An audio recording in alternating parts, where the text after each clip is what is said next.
대법원장 후보자로 지명되신 소감 좀 말씀 부탁드리겠습니다. 예, 다 아시다시피 최근에 무너진 사법 신뢰와 재판의 권위를 회복하여 자유와 권리에 봉사하고 국민의 기대와 요구에 부응할 수 있는 국민의 눈높이에 맞는 바람직한 법원이 무엇인지에 대해서 끊임없이 성찰해 보겠습니다.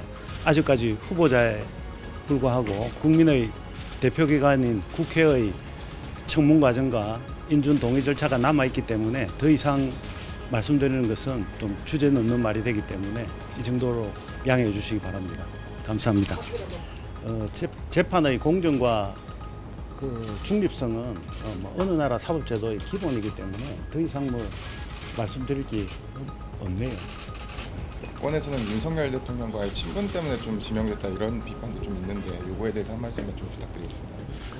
제 친한 친구의 친구다 보니까 그리고 당시에 서울대 법과대학이 160명이었고 고시 공부하는 사람들이 몇 사람 안 되기 때문에 그냥 아는 정도지 직접적인 관계라고 보기는 어렵지 않나 생각합니다. 서울대법대 1년 선배인 윤석열 대통령과 친분이 두터운 걸로 알려진 이균용 대법원장 후보자는 보수 성향이 짙고 주관이 뚜렷한 정통법관으로 통합니다. 대법원 재판연구관을 2번이나 역임하는 등 32년간 오로지 재판과 연구에만 매진해온 정통법관입니다. 법원 내 엘리트 판사 모임인 민사판례연구에 속한 이 후보자는 진보 성향 판사 모임인 우리법연구회 회장 출신 김명수 대법원장과는 정반대 성향이란 평가입니다. 사법농단 연루 의혹으로 탄핵이 추진되던 임성근 부장판사와의 녹취록이 공개되며 김 대법원장의 거짓 해명 논란이 불거진 뒤 국정감사장에서 이를 공개 비판하기도 했습니다. 대법원장의 거짓말. 혹시 나는 되고 일반 국민은 안 되고 내로남불 아닙니까?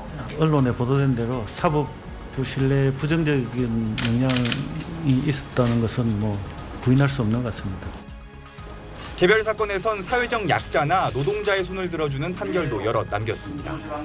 2016년엔 이른바 틱장애로 알려진 투레트 증후군 환자의 장애인 등록을 거부한 건 차별이라고 판결했고 2019년엔 고 백남기 농민 사망 당시 지휘감독 책임자였던 서울경찰청장에게 무죄를 선고한 1심을 뒤집고 벌금 1,000만 원을 선고하기도 했습니다. 이 후보자가 취임하게 되면 대법원 전원합의체 구성원 중 중도 보수 성향은 8명으로 늘고 진보 성향 대법관은 5명으로 줍니다. 내년 중에 대법관 6명이 교체되기 때문에 대법원의 보수화가 빠르게 진행될 가능성이 높습니다. SBS 박찬근입니다.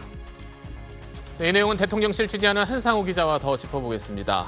자, 이균용 대법원장 후보자하고 이제 대통령은 같은 대학, 같은 과 출신이기도 한데 오늘 또 대통령실은 특별한 친분이 없다 이렇게 설명을 했네요. 네, 이균용 대법원장 후보자와 윤석열 대통령의 친분 관계에 대해서 상당히 많은 기자들이 궁금해했습니다. 네. 그래서 여기에 대해서 대통령실 고위 관계자가 윤 대통령이 평소에 주변 법조인 얘기할 때 들어본 적은 없고 자주 소통하는 사이는 아니다 이렇게 얘기를 했습니다. 하지만 저희가 파악하기로는 2017년 윤 대통령이 서울중앙지검장에 임명된 이후로는 교류가 뜸하긴 했지만 그 전까지는 상당히 친분 관계가 두터웠던 걸로 알려졌습니다. 네, 대통령실로서는 사법부 개혁을 위해서 원칙론적인 이 보수 법관을 선택한 거다. 이렇게 배경을 봐야겠죠.